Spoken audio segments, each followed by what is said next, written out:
When I was younger, I was sitting down with my dad and he looked at me and he said, "Son, don't ever get married and go out there and fuck as many girls as you possibly can." And it may pain me to admit it, but I think my dad might have been wrong this time, which is very, very rare, I might add.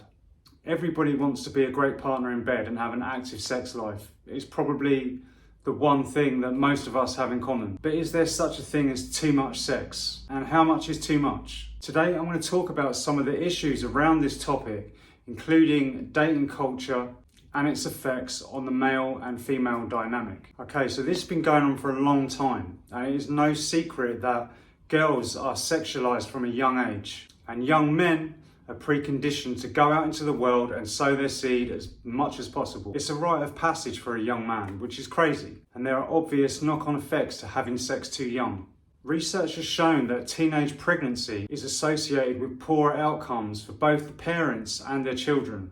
Teenage mothers are less likely to finish their education, are more likely to bring up their child alone and in poverty, and have a higher risk of mental health problems than older mothers. Infant mortality rates are 60% higher to teenage mothers than they are to older mothers. As children, they have an increased risk of health problems and living in poverty, and are more likely to have accidents and behavioural problems. So there's a lot of moving parts to this, and it's kind of hard to put your finger on and put it all down to one thing. But sex is everywhere. It's everywhere in the culture. You know, if you think it's all on TV, it's in films, it's everywhere in music, it's in social media, you know, and that is basically a young person's whole life right there. That's how they spend all of their time. Guys, I'm not trying to sound old-fashioned or demonize sex in any way, but think about it. Just in music alone, you've got artists like Doja Cat or Cardi B talking about WAP and getting fucked all day. And these artists actually think they're empowering young women. So now these teenage girls, they look up to them, they want to be like them, and they think if they behave in that way, they'll be cool, they'll get 1 million followers on Instagram, and they'll be independent women. Don't get me wrong, I think you should want to have the power to be independent, but I don't think you should ever really need to be independent, okay? Guys, we need each other. We're supposed to be and work together. We need each other, it's that simple.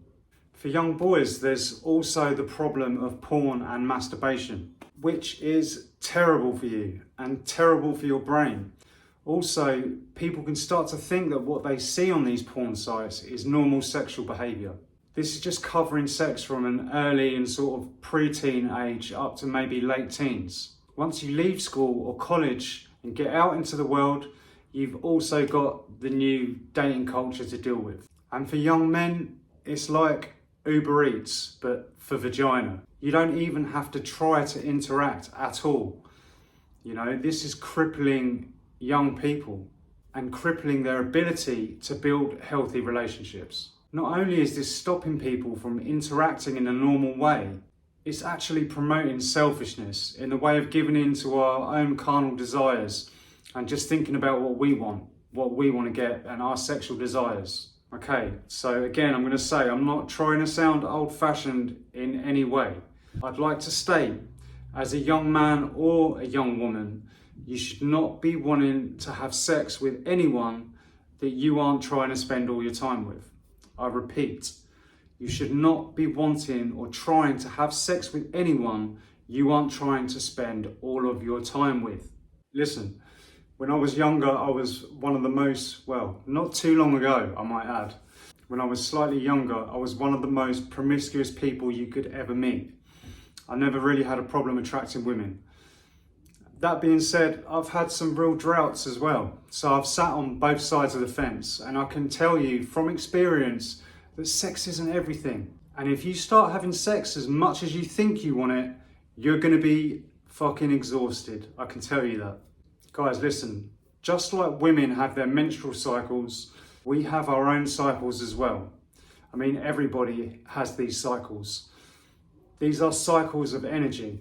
Everybody has this, which I will cover in a lot more detail in the future. This is going to take a few episodes to unpack this at least, or 10. It's a whole nother series in itself. But there are specific times in a month when you should be having sex. Specific times in a month. It's not specific times in a week or in a day, it's in a month. I'm talking to guys here specifically. Some of you may know, when you hang on to your sperm, you're going to be more focused, more alert, more driven, you're going to have more energy. If you've ever gone 2 or 3 weeks without having sex and paid attention to your body and your mind, you're going to know exactly what I'm talking about. So why on earth would you want to masturbate every day, watch porn every day, or be trying to have sex too much? You're literally wasting all of your masculine energy. Obviously, we need love. We need to feel it and we need to be in it. But we shouldn't be wasting energy in mindless sex. And in a spiritual sense, you can also feel love without having a partner. And I don't mean like that. So is there such a thing as too much sex? Yes, there is. And in my knowledge and experience, if you want to hold on to your energy and some of the other attributes I just mentioned, you're literally talking about a window of a few days, maybe a week out of the month tops, when you should be actually having sex. Guys, listen, as a general rule of thumb, when something's pushed on you or it's, in your face everywhere, like the sex culture, alcohol, drugs, cigarettes, bad food,